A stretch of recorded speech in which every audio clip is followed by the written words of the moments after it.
క్లాస్లో December prelims mains కొత్త class start అవుతుంది. ఈ నెంబర్కి కాల్ చేసి రిజిస్టర్ అవ్వండి. లిమిటెడ్ సీట్సే ఉన్నాయి. ముంబై తీరంలో వెళ్తున్న ఓ ఫెర్రీ నౌకను సముద్రంలో వెళ్తున్న ఓ స్పీడ్ బోట్ ఢీకొట్టడంతో ఫెర్రీ నౌక నీటిలో మునిగిపోయింది. ఈ ప్రమాదంలో 13 మంది మరణించారు.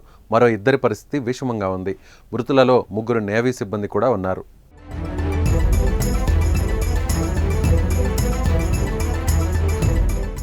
గేట్వే ఆఫ్ ఇండియా నుంచి ఫెర్రీ బోటులో ముంబై నగరం సమీపంలో ఉన్న ఎలిఫెంటా ఐలాండ్కు ప్రతిరోజు ప్రయాణికులు రాకపోకలు చేస్తూ ఉంటారు. ఈ క్రమంలో బుధవారం డిసెంబర్ 18న నీల్ కమల్ అనే ఫెర్రీ బోట్లో 112 మంది ప్రయాణికులు గేట్వే ఆఫ్ ఇండియా నుంచి ఎలిఫెంటా ఐలాండ్కు సాయంత్రం 4 గంటలకు బయలుదేరారు. అయితే అదే సమయంలో ఇండియన్ నేవీకి చెందిన ఒక స్పీడ్ బోటు మోటార్ ట్రయల్స్ చేస్తోంది. ఆ ట్రయల్స్ కోసం నేవీ స్పీడ్ బోట్లో మొత్తం 5 మంది ఉన్నారు.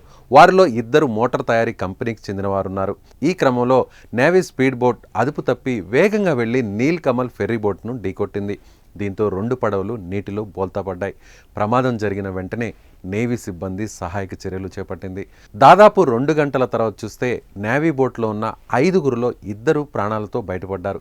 చనిపోయిన మిగతా 3లో బోటు ఇంజిన్ తయారీ కంపెనీ ఉద్యోగులు 2 కాగా ఒకరు నేవీకి చెందినవారు. ఫెర్రీ నౌకలో 10 మందితో కలిపి మొత్తం ఈ ప్రమాదంలో 13 మంది ప్రాణాలను పోగొట్టుకున్నారు.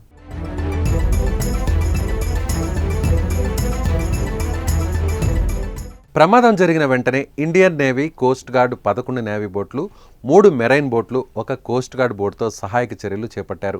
4 హెలికాప్టర్లు కూడా ప్రమాదం జరిగిన ప్రాంతంలో రెస్క్యూ ఆపరేషన్లో పాల్గొన్నాయి.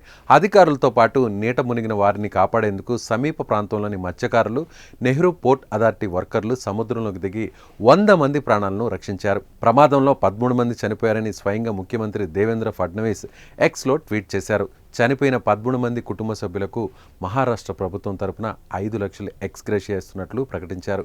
ఇండియన్ నేవీ క్రాఫ్ట్ బోటు, ప్రయాణికుల ఫెర్రీ బోటు ఢీకొన్న దుర్ఘటనపై భారత రాష్ట్రపతి ద్రౌపది ముర్ము, ప్రధాని తీవ్ర దిగ్భ్రాంతిని వ్యక్తం చేశారు. ప్రమాదంలో ప్రాణాలు కోల్పోయిన వారికి సంతాపాన్ని తెలిపారు.